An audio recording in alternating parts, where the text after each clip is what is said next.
എല്ലാരും സംഭവത്തോട് കൂടി കത്തിക്കാൻ പോവുകയാണ്.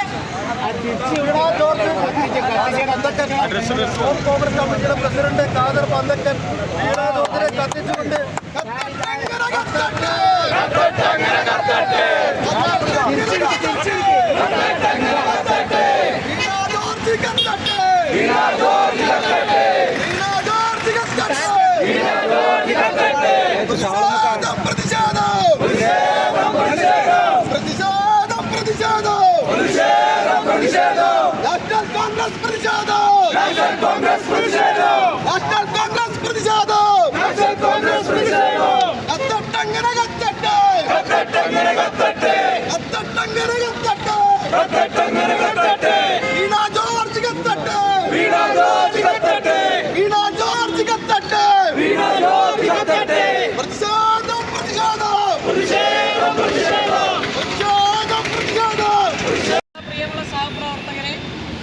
വളരെയധികം വേദനയോടുകൂടിയാണ് ഈ കഴിഞ്ഞ 2 ദിവസങ്ങളിലായി ഇന്നലെയും ഇന്നുമായി കേരളത്തിൽ ഒന്നടങ്കം ആരോഗ്യ മേഖലയിലെ തകർച്ചയിൽ പ്രത്യേകിച്ച് കോട്ടയം മെഡിക്കൽ കോളേജ് പോലെ പ്രസിദ്ധമായിരിക്കുന്ന ഒരു മെഡിക്കൽ കോളേജിൽ ചികിത്സയ്ക്കായി മകളെയും കൊണ്ട് വന്നിരിക്കുന്ന ബിന്ദുവിൻ്റെ ദേഹത്തേക്ക് കെട്ടിടം ഇടിഞ്ഞു വീണ സമയങ്ങളിൽ 2 മണിക്കൂറിലധികം വൈകിപ്പിച്ച് ഒരു ജീവൻ രക്ഷിക്കുന്നതിന് വേണ്ടി നേതൃത്വം കൊടുക്കേണ്ട ആരോഗ്യവകുപ്പ് മന്ത്രിയും ആ ജില്ലയിൽ നിന്നുള്ള വി വാസവൻ ഉൾപ്പെടെയുള്ള ആളുകൾ ആ രക്ഷാപ്രവർത്തനം ഏറ്റവും വേഗം കുറച്ചുകൊണ്ട് ഒരു കുടുംബത്തിൻ്റെ അത്താണിയെ മരണത്തിലേക്ക് തള്ളിവിട്ടു.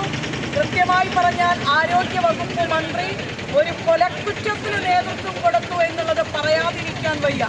കേരളത്തിൽ എല്ലാ മണ്ഡലങ്ങളിലും ഇന്ന് കോൺഗ്രസിൻ്റെയും ഐക്യജനാധിപത്യ മുന്നണിയുടെയും നേതൃത്വത്തിൽ വളരെ കൃത്യമായി പ്രതിഷേധ പ്രകടനം നടത്തുകയാണ്.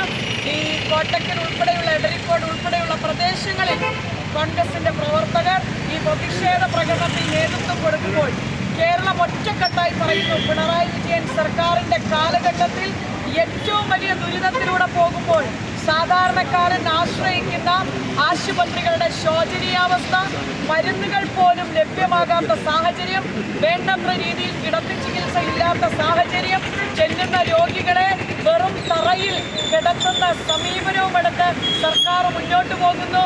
ഏതെങ്കിലും സർക്കാർ ആശുപത്രികളിലേക്ക് സർജറിയുമായി ബന്ധപ്പെട്ട് ചെല്ലുന്ന രോഗികളെ പിടിയുന്ന രീതിയിൽ അതിന് വേണ്ടി വരുന്ന എല്ലാ വസ്തുക്കളും പുറത്തുനിന്ന് മേടിച്ചു കൊണ്ടുവരണം എന്നുള്ള രീതിയിലേക്ക് സർക്കാർ സംവിധാനത്തിൻ്റെ ആരോഗ്യ മേഖലയെ തകർത്തെറിഞ്ഞ പിണറായി വിജയൻ സർക്കാരിനോടും ആരോഗ്യ വകുപ്പ് മന്ത്രിയോടും പൊറുക്കാൻ കഴിയില്ല.